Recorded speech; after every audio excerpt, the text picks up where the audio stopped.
Hi guys and welcome. I'm Kev van der Kooi, also known as Rotterdam, and with me is Johan Todd Merlo. Johan asked me to do a little video with him where we're going to talk about the Protoss game and mostly analyze the Protoss decisions and talk about it. What do you think, Todd? Why are you talking? This is my YouTube. Yeah. I like to take control of things. Can you read the shirt? Yes. It says boss, baby. It says Bob. No, man. I know, I'm just kidding. Oh my god, Okay. you made me dumb for a second. Maybe you bought the wrong store. You think like it's a Yuga Bus store, but it's a Yuga Bob.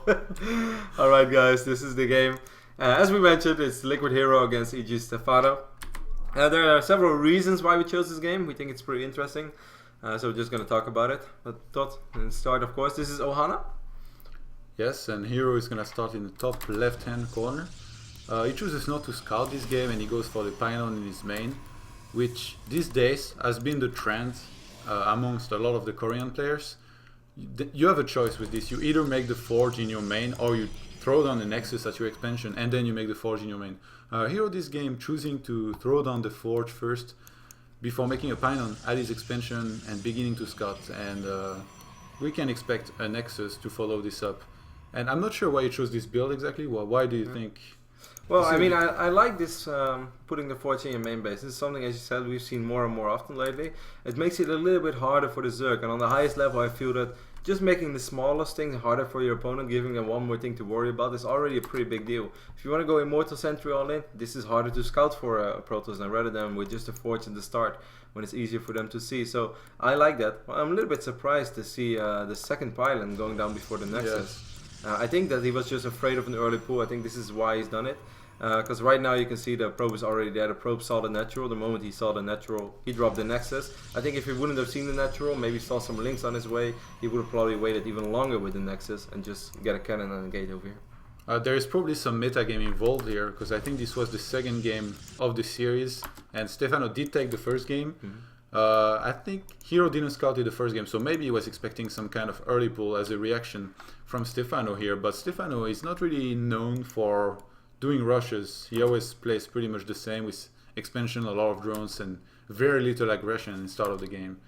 But HerO just playing it safe here, throwing down his nexus, doing a bit of scouting. He did confirm the third hatch, and now he's got his gate up, added 2 gases, and from there he's gonna transition into a standard game. Yeah, he didn't confirm. No, he that. saw the drone, but he wasn't sure. So he's sending the probe back, making absolutely sure that the Stephano is going up to 3 bases. Of course, guys, we do not want to be surprised by 6 or 7 roaches. It can be very hard to stop if you cut a few corners and only have a sentry and a cannon. Surprised. Yes. Quite the understatement. It's like when Christmas comes on the wrong day. It's like, Merry Christmas! It's not Christmas yet! That kind of surprise. Yes, exactly. And HerO upgrading +1 in his main. He's made his cybernetics core in his main as well. Yeah. And this is going to be very good for him to be able to hide exactly how quick he's getting this +1 and this warp gate. He might have Stephano worried here, and I think that's what he wants. We should take a look at HerO's vision, I think, sometimes, because we're mostly focusing on the Protoss, on what the Protoss is doing, and yeah, as far as Stephano's scouting goes, he cannot really get into the main to scout this core and this +1, just because it's just so far back behind the minerals of the main. If he sends an overlord, he's gonna die and maybe not even see anything. I like how Stephano is sending in 2 overlords at the same time, but the moment he saw the robotics facility, he's immediately sending both back. Obviously this overlord will die, but the other one flew into the main base as well, just in case this overlord wouldn't have seen what it saw. He had the potential of perhaps scouting a couple of gates over here, so it's a good scout. Because of course in the past we've seen some crazy gateway aggression builds as well, for instance from MC on this map, and he would have definitely seen something with those overlords. So and we had the first gas at the expansion that was thrown down by HerO here, around 6:30, 6:40, and he follows this robotics with 3 gates, 3 more gates. He's adding some sentries. At least he's making his first sentry, I believe, and second sentry, and he's making a war prism now. So I think he's just gonna wanna harass a little bit with a couple units And this his was warp prism. one of the coolest things I've seen about this game, because right now it kind of looks standard, even though it was a little bit different, and HerO obviously tried to hide what he do. But I think everyone on this moment was like, okay, it's going to be an Immortal Sentry early, but HerO actually going for the Warp Prism, really switching things up. And he kept vision of the middle of the map for such a long time with the Zealots holding the Zalnaga Watchtowers. Two of them. Now two of them holding the southern one, but he knows there's nothing going on over here. So far, Stephano had absolutely no idea that this is coming, and this is normally not the time that you prepare for anything. Because if a Protoss goes for Immortal Sentry, he moves out 9 minutes, 9 minutes 30 seconds. So this is not the phase of the game where Stephano expects anything. And HerO is warping a couple units in the middle of the map here. I think he's gonna send those Zealots somewhere as a distraction and try to force field the ramp with those sentries, dropping them up the ramp and just try to take out the main, or at least a couple drones, maybe a queen or two. And Stephano, he realizes this very early here. Really great read here from Stephano. He sends a couple Zerglings up the ramp, and they made it on time to be able to kill those sentries if they were drop, and even kill those warping units. There's a couple units in the third base fighting right now, and HerO tries to be everywhere, but he gets quite cleaned up in the third. Yeah, I like this a lot. I think it was so smart from Stephano, immediately leaving units over here on the high ground as well, knowing how risky this potentially can be. Still some good force fields by HerO, but Stephano just has a lot of units, and obviously he stopped droning as soon as he saw the Warp Prism, because he knew that this was going to be some serious regression. I think the best part about this was just Stephano's army positioning, and those first links squeezing through changed everything. If HerO drops a force field while there are only 2 or 3 links, he's gonna be fine. He warps in a couple of units, sentries were able to renew, but those 8 or 9 links was simply too much. I think it was really awesomely played by Stephano. And HerO is adding Blink to his upgrades right now, and he's researched the armor upgrade as well. So now he's gonna go for the +2 attack. And I really like this. I mean, he's adding a lot of gates, and he's gonna take a bit of a delayed third, but at least he's tried something, you know, even if it didn't work great in the end. The probe count is 55 now to the 56 of Stephano, so that's good for Protoss, obviously. Even if you can expect the Zerg a lot of the time to go for 1 or 2 batch of drones and get pretty far ahead. HerO, he has this Warp Prism across the map, doing a bit of harass, keeping Stephano, I'm sorry, basically locked in his base. He has a very hard time leaving it. So Stephano, he dispatched a couple Zerglings here to try to delay the third, and he does very well with those. He actually sniped the probe here, really nice micro. But I don't think he can delay it any further now. HerO should be able to take his third. Well, there are a lot of links over here, so Stephano's at least going to try to cancel this one more time. Nexus gets wiped in right now. HerO's going to need a lot of force fields. And he drops a lot of force fields, but then he's still a little bit afraid that these links have too much damage. So he cancels it, and of course these force fields are going to delay the Nexus even a bit further. And yeah, very well done here by Stephano, but he hasn't been droning in the meantime, and he still has a pretty low drone count here, 65 to 59. He delayed this expansion of HerO, but HerO is not really losing any units so far. Okay, now he starts losing a couple sentries here, and maybe one of those Immortals. But he's killed a lot here. I felt the first attack. Oh, nice. I think we can put this back one more time. And I think the first attack by Stephano was good, forcing a cancel, like the picking up the probe as you mentioned the very first time. Yeah, this was a nice little move. Excellent job by Stephano. Then he's rallying more and more links across the map. No, you think he should be droning, right? Yes, I think right now he is making drones, because this is the moment where he was only on 60. And I think this was fantastic. I think HerO could have kept it alive. Yeah. There was only one link attacking. Yeah. Just one. He's like, oh, I'm calling your bluff. Yeah. And now I just feel that this is a moment where Stephano should have just backed off. There is really not that he's going to get done over here. Yes, he has quite a few roaches. This is 15 roaches, but there are still quite a few sentries. There's a warp-in pylon, and there are 2 full HP Immortals, and there is not a single Zergling anymore. So I think Stephano sticking around right now was a wrong decision. Because these Zealots are doing such a good job in tanking damage. Yes, and as always, we had a great force fields from HerO. He does lose one of those Immortals, but the other one is going to survive, and those roaches are going to fall behind. Gotta love those force fields. So I feel that Stephano slightly overcommitted there. He lost like 15 roaches to kill an Immortal and maybe 1-2 Zealots. Yes, he did delay the Nexus a little bit longer, but I don't think that exchange was worth it. And HerO is going for the Robo Bay here. He's already got +2 finishing just now, so he's going to be able to research that +3. You see his gas is actually really high, just because he stopped making sentries pretty early here. I think he made like 7. He had a lot of gas. Usually you will be very tempted to warp the sentries, But HerO, he wants to save his gas for something more meaningful than that. And I really like that, because a lot of Protosses make this mistake, myself as well. When I have a lot of gas, I feel very tempted to add more sentries. What I love most about what we've seen so far from HerO, and this is something that I know that I don't do a lot myself. For the people who might wonder what level I play, I would say that I'm top masters. I play against grandmasters every now and then. But I know there's still a very big difference between a top master player and even a grandmaster and even a tournament level player. But what I like the most is that HerO, despite having that third so delayed, despite Stephano doing a lot of stuff and forcing HerO to make units, he never stopped making probes. The moment that this phase finishes up, he immediately is able to almost fully saturate it, because he went all the way up to 67 probes. Of course, 67 probes on 2 bases is way too much, but HerO knows that it's just a matter of time before he secures his base.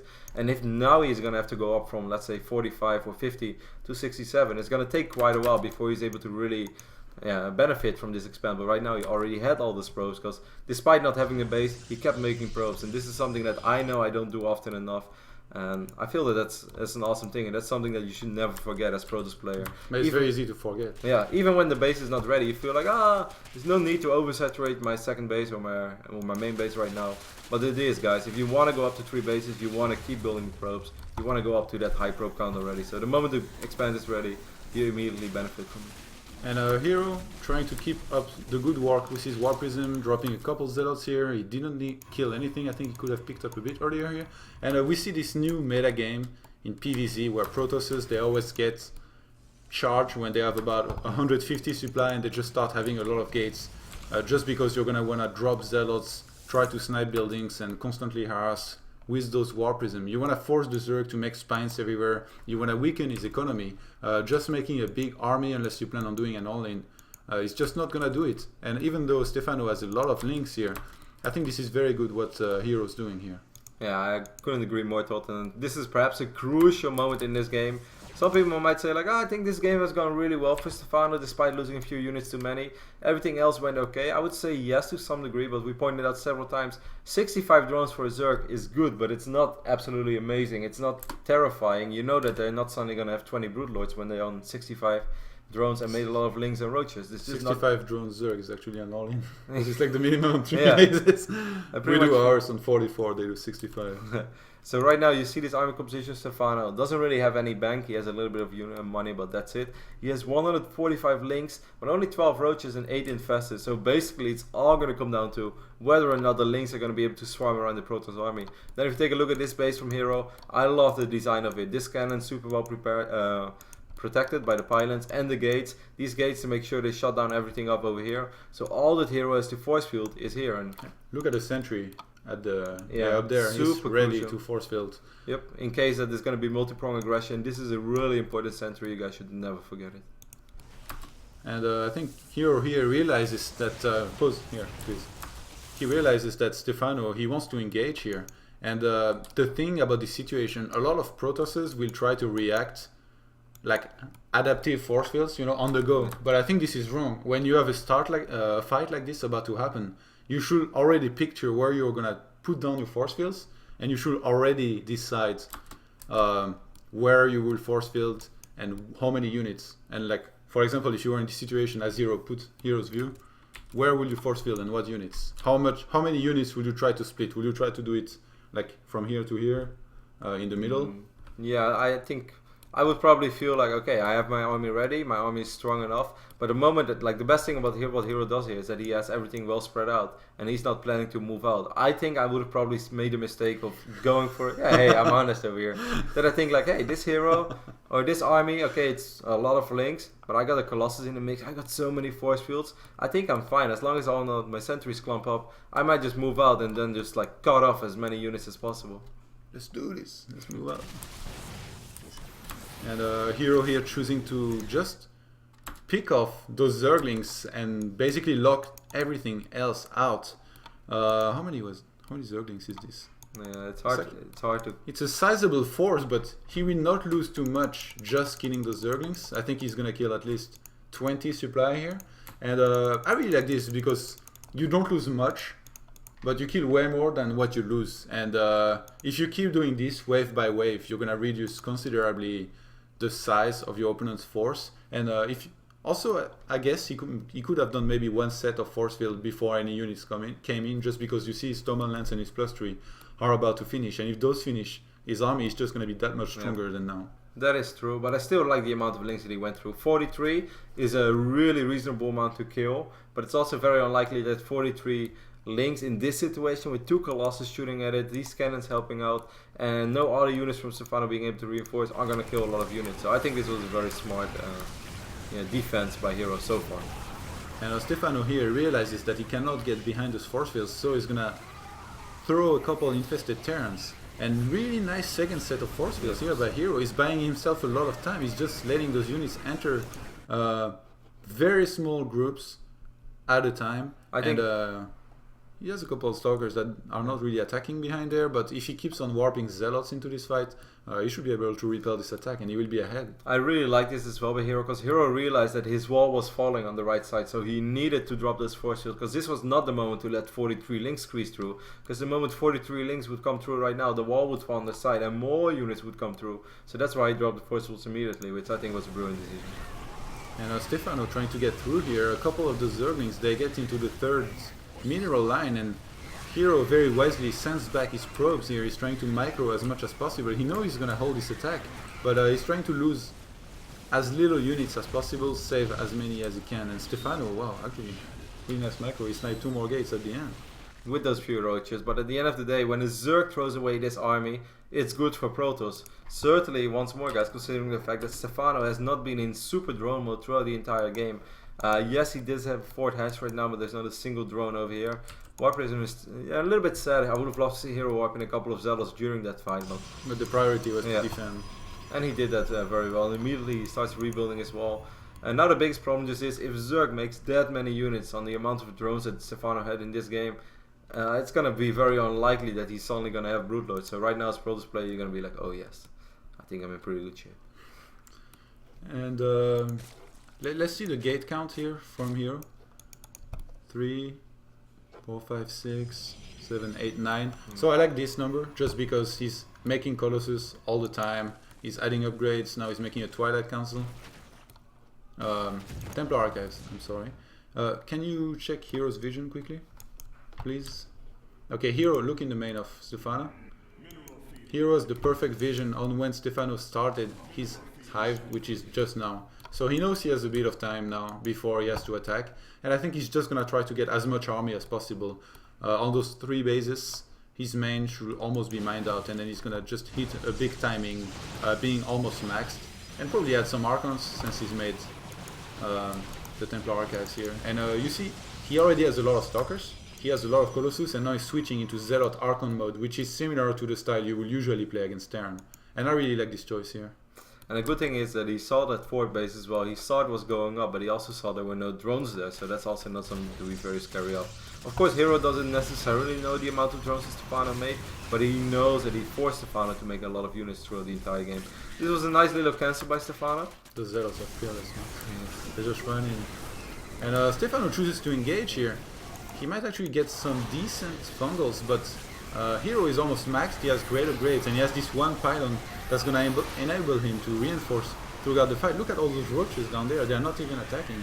A lot of them were blocked behind. And really nice micro and positioning here from HerO.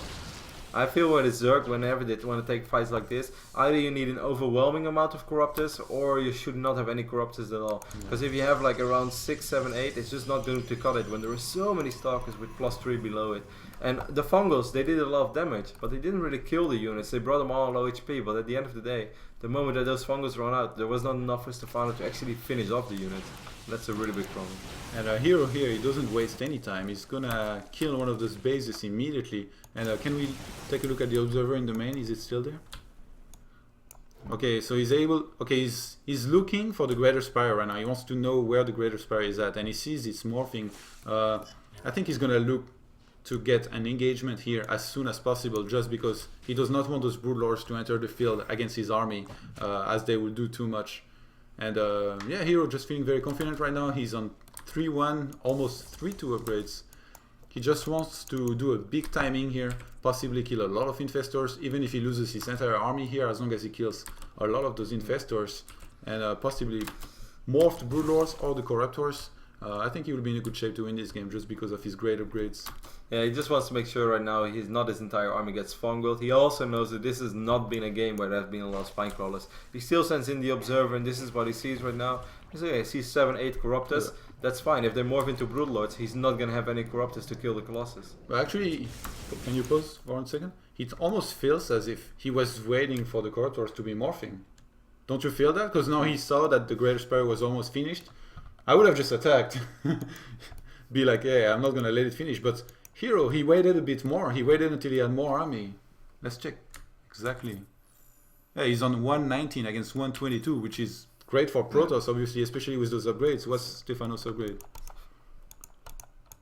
Stephano is 2 armor roaches, 2 melee units. But Stephano's army, realistically, is just a tier 2 army. He has almost no infestors. He has only 5. He's making a couple right now in the production tab. But he has a lot of roaches in his army right now. But there's 23 stalkers, and there are also 4 archons. Yes, there are no more immortals, but archons, they are really good against roaches. Not necessarily the damage they deal, even though that's okay.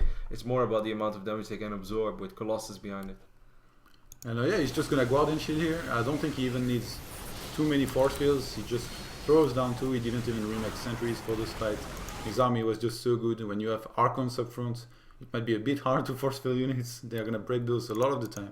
And a great engagement here from HerO. A couple of those roaches are stuck behind actually. I like this what he does right now. He realized that, like, hey, okay, I already lost 1 colossus. If the second one falls as well, and I don't start focusing these corruptors, I'm going to lose all my colossus. That's why he's going for the defensive blink.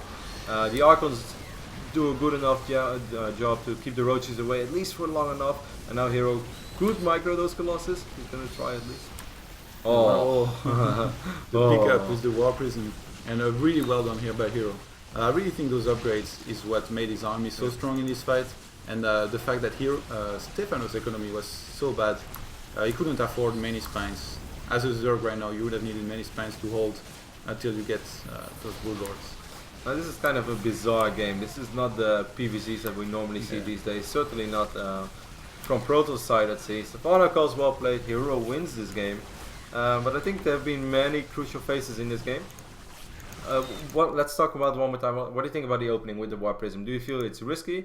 Or do you feel like HerO already had a backup plan? He wasn't necessarily banking on the fact that he was going to win the game there. There are scenarios where you might win the game if force suits are really good or you kill off the main. But I think HerO just tried to force out as many units as possible. Kind of like the old school logic of PvZ, like let's make units so Zerg can't make drones. Now, like nowadays it doesn't really work anymore. But if you do it with a War Prism like this, it does kind of work.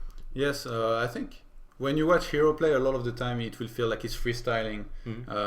What he does not really make sense. He's just doing anything, but the more you think about it and the more you watch him play, you will realize that it's actually really well thought of, and he really tries to make strategies that will enable him to seize opportunities. So in this game, his opportunity was if Stephano's army would have been out of position, he would have sniped the main and won the game here or done a lot of damage. But Stephano's defense was great, so HerO's reaction to that was to go into a standard micro game without losing too much here, just because he has the mobility of this War Prism and his great micro. I want to point it out one more time what you said, because this is the moment when HerO is really going to try this for the first time. He did a good job hiding the War Prism, as we saw before, guarding these L9 watchtowers.